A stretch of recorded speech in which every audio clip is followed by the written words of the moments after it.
Allora, oggi siamo nello studio di Gualtiero Bertelli. Allora, intanto vi dico come io ho conosciuto Gualtiero Bertelli.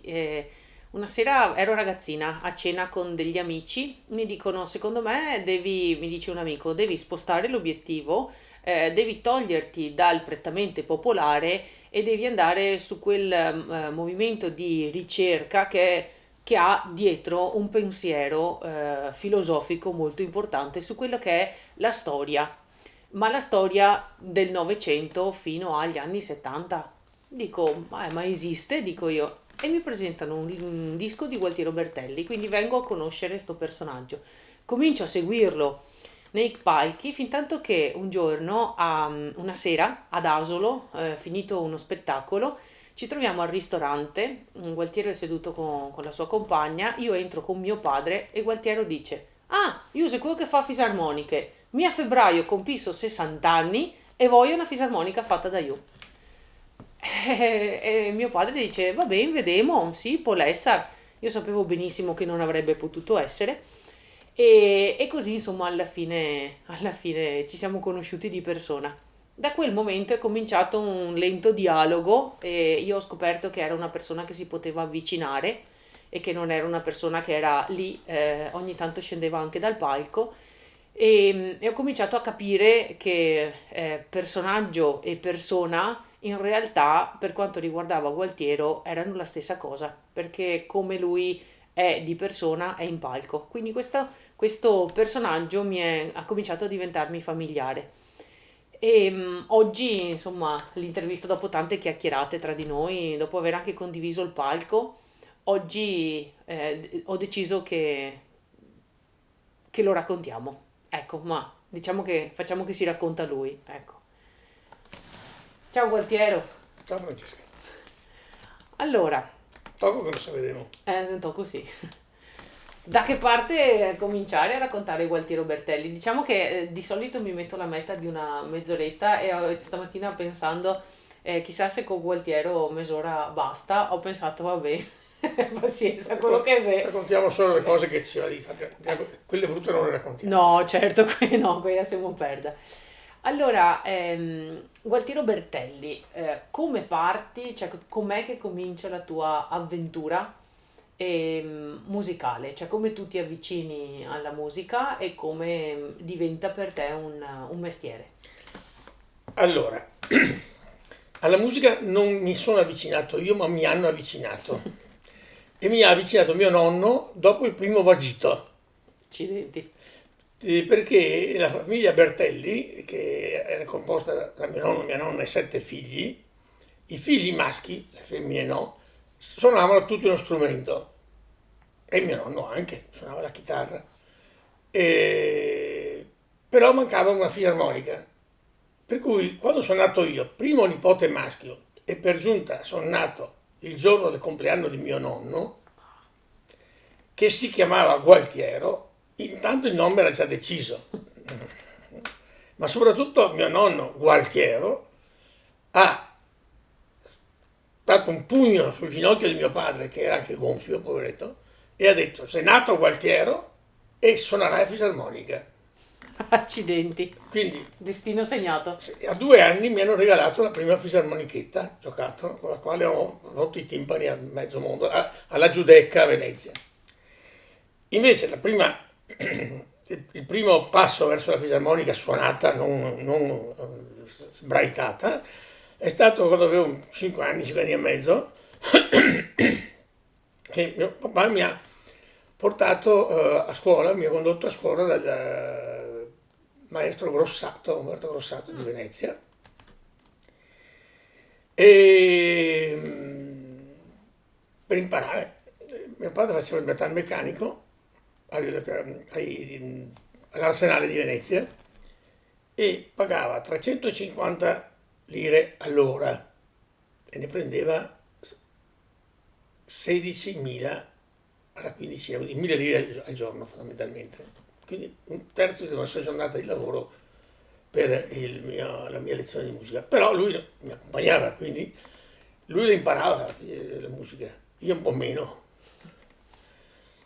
E, però insomma, il palco, diciamo così, è stato la conseguenza immediata, perché appena ho cominciato a riuscire a mettere le dita in qualche modo sulla fisarmonica, mi hanno subito insegnato un primo pezzo, dal titolo evocativo, Speranze perdute. O che abbiamo imparato tutti, accidenti. E con quello sono andato a fare i primi concerti, con un smoking in Breakfast, e con sta fisarmonica mi sono trovato sul palco, e da lì è cominciata quindi la mia vita di fisarmonicista. In realtà non sono stato mai, non sono mai diventato un fisarmonicista. Voglio dire, io dico sempre, se dovessi prendere un fisarmonicista per un mio gruppo musicale, non prenderei me, prenderei un fisarmonicista. Però ho un istinto, ecco, diciamo che ho un istinto che mi ha fatto prendere un po' di tutto, anche perché poi ho fatto perfino il rock and roll con la fisarmonica, in italiano, composto da me medesimo, prima ancora che lo facesse Celentano vincendo con i 24.000 baci famosi Sanremo. Ma il bello è accompagnandomi con la fisarmonica, cosa mai vista al mondo. E ho preso da tutta la canzone d'autore, perché ho fatto un complessino quando andavano a fare i tè danzanti. Ho preso dalla musica popolare che si cantava sotto casa mia, e si cantava in barca, si cantava a Venezia, che era una città allegra in cui si cantava. E poi via via la vicenda che è nata dagli anni 62 in poi. Com'è che hai conosciuto tu? Com'è che hai incontrato tu la ricerca? Cioè, come sei arrivato alla ricerca etnomusicale? Ecco, non sapevo neanche che esistesse la parola etnomusicale quando ho incontrato la ricerca. Allora, in realtà ho incontrato molto prima la politica, l'attività politica, l'impegno sociale, per cui quando ho scoperto che esistevano delle canzoni che davano forza, davano presenza, esprimevano concretamente l'impegno sociale e la storia di questo impegno, è chiaro che non sono interessato, ma coinvolto immediatamente, dicendo invece di fare quelle canzoni che ne avevo già fatte decine di canzoni di amore, cuore e dolore, per rimpinguare il mio repertorio ballerino, faccio canzoni un po' più. E avevo ascoltato i primi dischi quasi clandestini di Italia Canta, e il gruppo che cantava dentro questi dischi era i dischi era il Canta Cronache. Canta Cronache è un gruppo di intellettuali torinesi,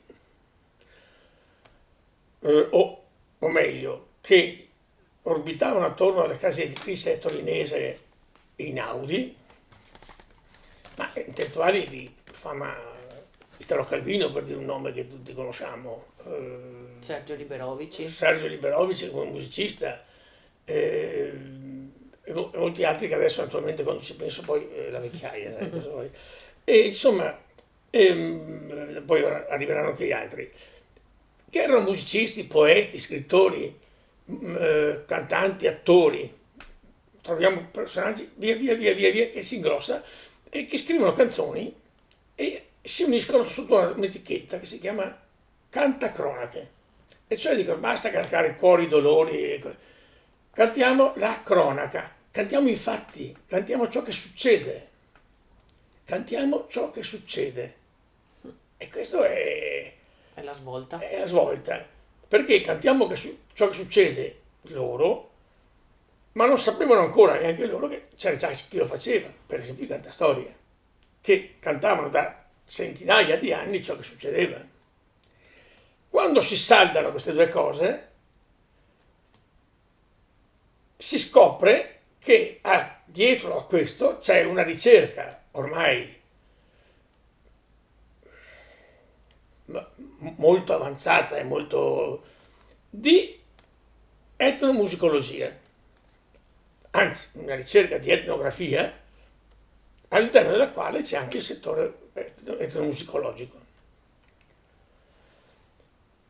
Ma la nuova etnomusicologia che nasce da questo incontro è diversa, perché prima abbiamo una etnomusicologia, chiamiamola così, folclorica o paludata, cioè scientifica, importante, sia chiaro, la mia non è una valutazione negativa, ma era un'etnomusicologia che guardava le forme. Qui poi nasce un'etnomusicologia che tende a porsi la domanda del ruolo, del valore, dell'importanza per chi la canta di ciò che canta, e cioè della musica del popolo come modo del popolo di porre le proprie istanze, di porre il proprio punto di vista sulle condizioni di vita, sulla vita, anche quando sembra non farlo. E cioè quella che si chiama proprio la visione della propria egemonia. Nasce un termine, l'egemonia culturale. E come si pone questa... e c'è chi parla di cultura subalterna, chi parla di cultura invece tendente a porsi come egemonica, cioè come nuova cultura. Vabbè, qui poi ci fermiamo perché il discorso diventa teorico. Ti si apre un mondo in quell'epoca rispetto a quello che Teniamo tu hai. conto che siamo negli anni 62, 63, 64 e il 68, cosiddetto punto di arrivo di questa cosa qui, è il punto di arrivo di questo sviluppo. Cioè, quando noi negli anni 60 ragioniamo di questo, stiamo ragionando su quella che poi diventerà l'egemonia, egemonica delle classi subalterne, delle classi rispetto al potere, ai diversi poteri, quindi gli studenti per il potere nella scuola, gli operai per il potere nella fabbrica o il controllo e così via. Tu eri ancora a Venezia in quel periodo, cioè vivevi Sì. ancora in Giudecca? Sì, sì. Sì, io fino al 69 ho vissuto a Giudecca. Quindi lì una Venezia che aveva Porto Marghera vicino, Sì. che veniva da comunque dove c'erano artigiani e operai mischiati, no? Dove c'era un mondo molto Beh, sì.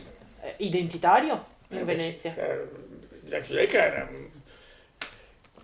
era in buona parte, avevi una piccola parte di borghesia media borghesia, impiegatizia, piccola proprietaria, piccola proprietà. Poi avevi qualche grosso proprietario, Stucchi, Erion, cantieri navali, e poi avevi classe operaia con una buona parte di, come si può dire, di gente che andava a Marghera a lavorare, che era in aumento, e poi sotto proletariato, tanto.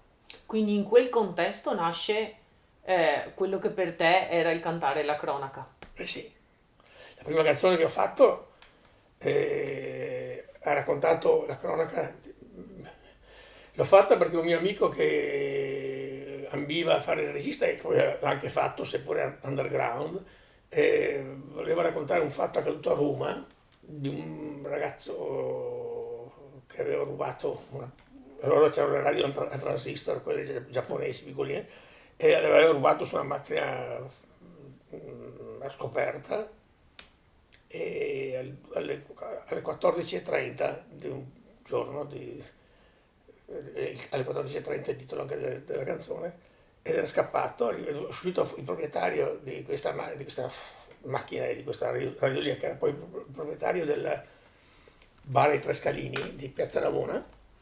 Il ragazzo è scappato, l'altro l'ha rincorso con una pistola e l'ha ammazzato. E ha fatto un anno di galera, dopo i vari condoni. E voleva raccontare questa storia, mi ha chiesto di fare una canzone e l'ho fatto alle 14:30. Dopodiché ho visto che questi temi, tutto sommato, potevo farsela. E la prima che ho fatto, invece, diciamo, non richiesta, ma è stato alle case minime, in dialetto. Ho cominciato a usare il dialetto e ho raccontato l'occupazione di una casa. Quando una casa popolarissima del quartiere strapopolare in cui abitavo io, che era Campomarte, veniva lasciata libera perché magari venivano consegnate altre case popolari alla famiglia, perché sai, queste casette grandi, una stanza, 2 stanze, ci abitavano 10-12 persone. A un certo punto riuscivano ad avere, in quegli anni lì si cominciavano a fare le case fuori di Venezia, no? Nei quartieri Campalto, Chirignago, Marghera, e venivano via via consegnate queste case. La consegna l'occupazione di queste case minime, che teoricamente dovevano essere abbattute, quindi non dovevano essere riconsegnate, in realtà c'era il giorno del loro svuotamento, c'erano già 2, 3, 4, 5 famiglie pronte a rioccuparle. E io a casa mia ho visto la battaglia per un'occupazione e l'ho scritta nella mia prima canzone, che l'ho fatta in dialetto. Sì. Perché non, certe cose io mi sono sempre chiesto perché, e la risposta è: certe cose si raccontano nella lingua in cui avvengono. Sì, sì. Io le racconto così. Certe altre non mi vengono in mente altro che in italiano. Se parlo di scuola difficilmente parlo in dialetto, perché la scuola è il mondo della lingua italiana. Se parlo di fabbrica, difficilmente, dipende di cosa parlo, ma se parlo della città, di Venezia, di queste cose, la mia lingua materna è il veneziano, io parlo veneziano, penso in veneziano. Delle volte devo tradurre in italiano per parlare italiano. Ascolta Gualtiero, e chi erano i tuoi compagni di viaggio in quel momento? Cioè con chi ti... Ma all'inizio no, quindi comincio a fare questo lavoro di canzoni nel 63, più o meno. Nel 64 scrivo la musica per dei testi di Mario Snenghi, lo storico, che allora era un giovane professore, un giovane laureato italiano che mi aveva fatto per un anno, all'ultimo anno del magistrali, quando io mi sono diplomato poi maestro, mi ha fatto anche da professore supplente. E poi mi ha detto: senti, se io ti scrivo dei testi in dialetto, tu fai la musica? Dico: volentieri. Bene, allora, però io ho un argomento in particolare, i preti. Madonna. Dio mio. E abbiamo fatto i primi 3 canti dell'Odineide, in cui il principale, il personaggio principe è Don Odino, prete veneto.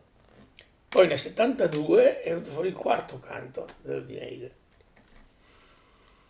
Dopo, intanto mi sono diplomato, ho fatto il corso per il concorso, perché allora si facevano i concorsi, e nel giro di un anno sono diventato insegnante elementare di ruolo. Nel frattempo mi sono avvicinato a un gruppo vicino a San Polo, è nata una libreria internazionale e poi una galleria internazionale gestita da un gruppo anarchico di anarchici veneziani.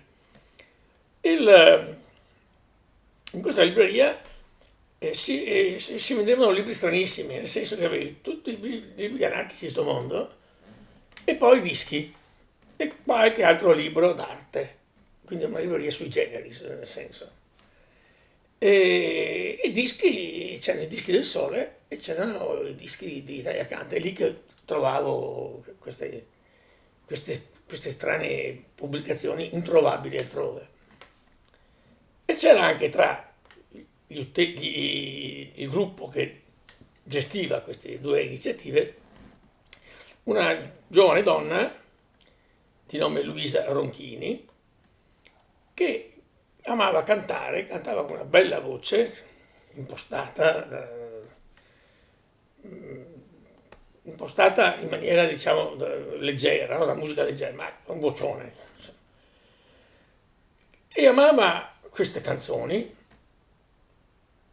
Aveva conosciuto un vecchio anarchico che le aveva cantato un sacco di canti anarchici che poi sono diventati conosciuti da tutti ma che allora nessuno conosceva, e teneva in questa libreria periodicamente degli incontri con giovani, con persone veneziane, intellettuali, professori, studenti, delle serate in cui cantava queste canzoni, sia canzoni anarchiche, sia canzoni politiche che aveva preso dai Dischi del Sole o da Cantacronache, sia le prime canzoni veneziane che lei stava ricercando a Venezia. Da chi? Da signora Tilde, che era quella che le affittava la camera dove lei dormiva. Ha avuto la fortuna di una donna con una bella voce che sapeva anche parecchie canzoni. Perché faceva questa cosa? Perché il venditore, cioè il distributore dei Dischi del Sole,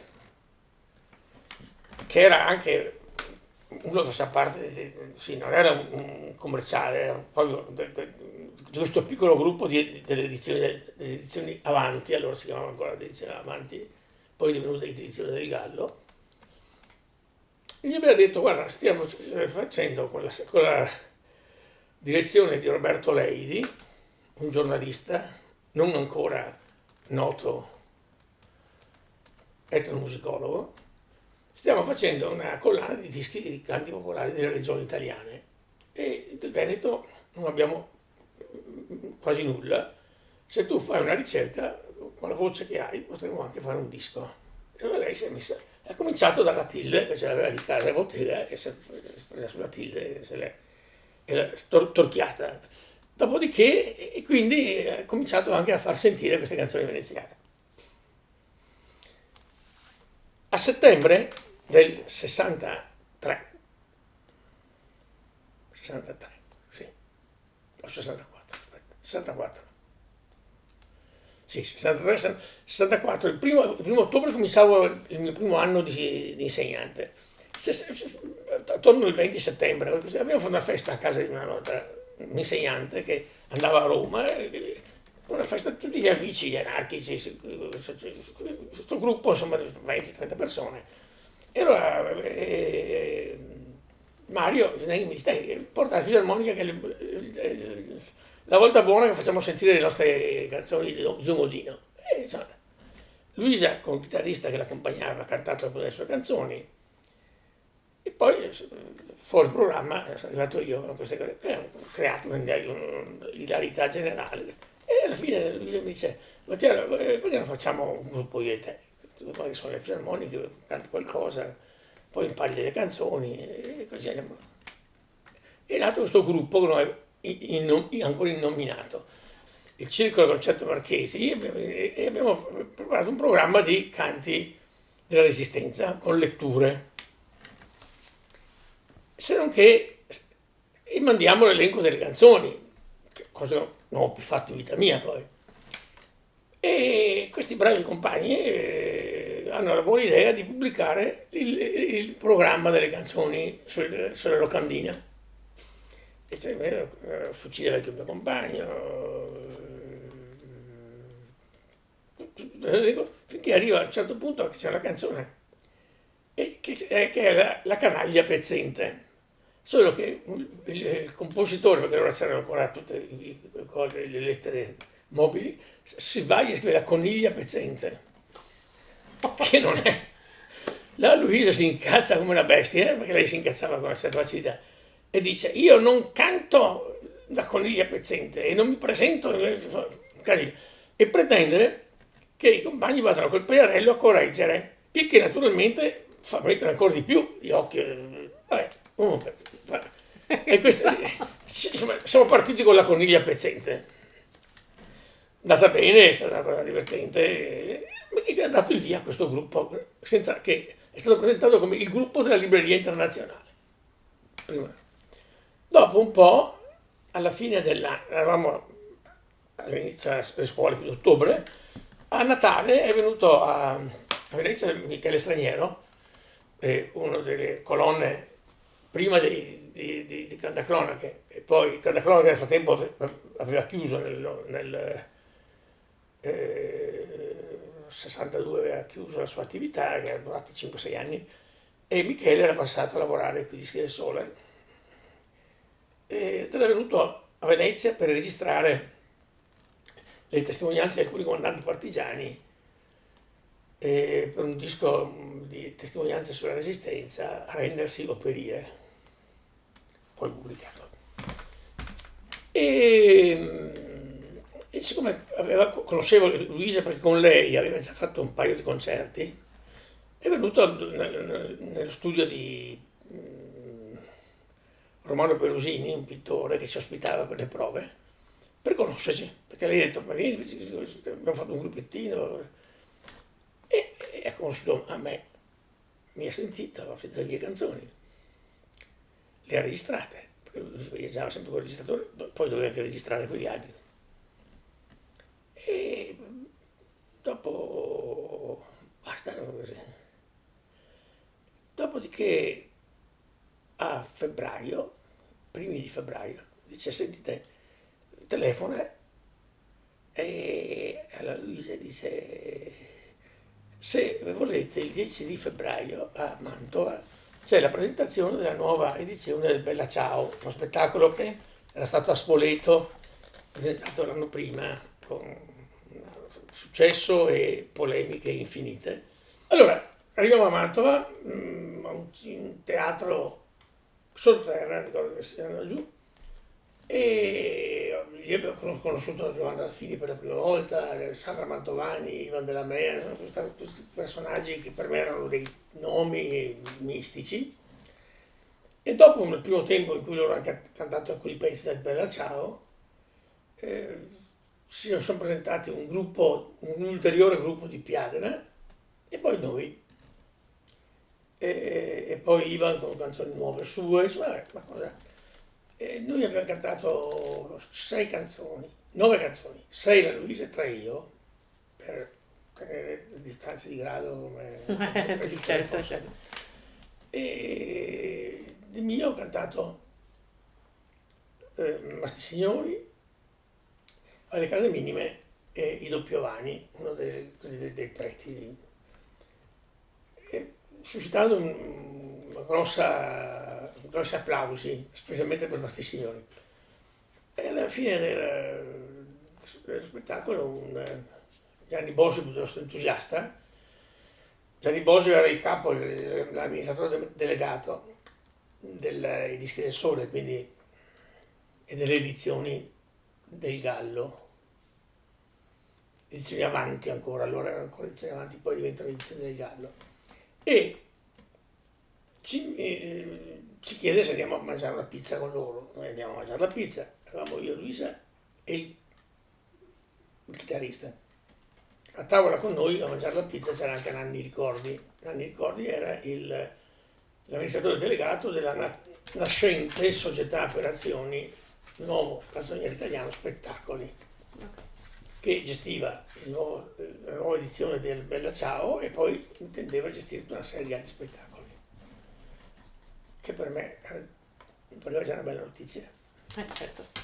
Allora mi dicono, tra una fetta e l'altra di pizza, dice, senti, verresti nei prossimi giorni, eravamo a febbraio, verresti nei prossimi giorni a incidere un disco a Milano? Nei prossimi giorni, dico, io sono insegnante, sono entrato a scuola, non posso per Pasqua, ma le vacanze, magari il primo giorno, il giovedì di Santo, ci informiamo, si informano, dico, sì, giovedì di Santo abbiamo già prenotato 3 ore il giovedì pomeriggio, non un minuto di più perché poi chiudono lo studio fino a, vabbè, 3 ore, 3 canzoni. 5. Ah, 5 5 canzoni in 3 canzoni, ore. sì, perché era la chiamavano serie sperimentale, copertina bianca, Altiero Bertelli, sta brutta guerra che non si finia, ricordo veramente in dialetto. Ed era la serie sperimentale, mi pare fosse il quinto o il sesto di questa serie. Prima c'era una cosa di Amodei, una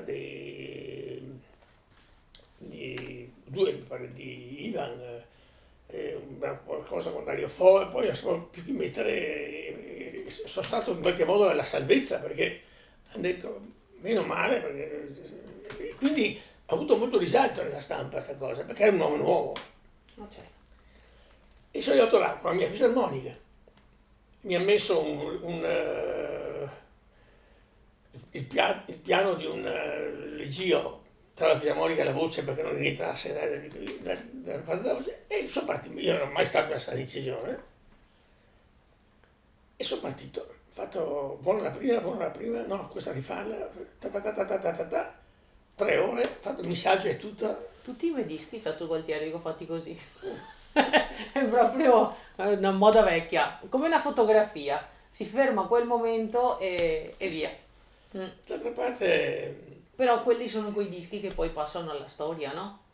sì. Sono testimonianze importanti. Sì. Perché quelli costruiti sono sicuramente molto meno veri di quelli arrivi, fai e... Sì, beh, oggi il modo di fare dischi è completamente un altro. Negli anni 90, primi anni 90,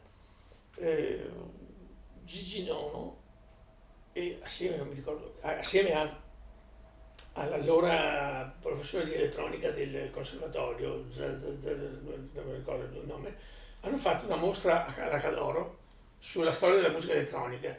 La prima sala era la preistoria della musica elettronica ed era uno studio di registrazione preistorico, secondo la loro disco. Sono entrato, sembrava quello in cui ho registrato io il mio disco. Identico, Dai. compreso un armadio che era il famoso riverbero a balestra.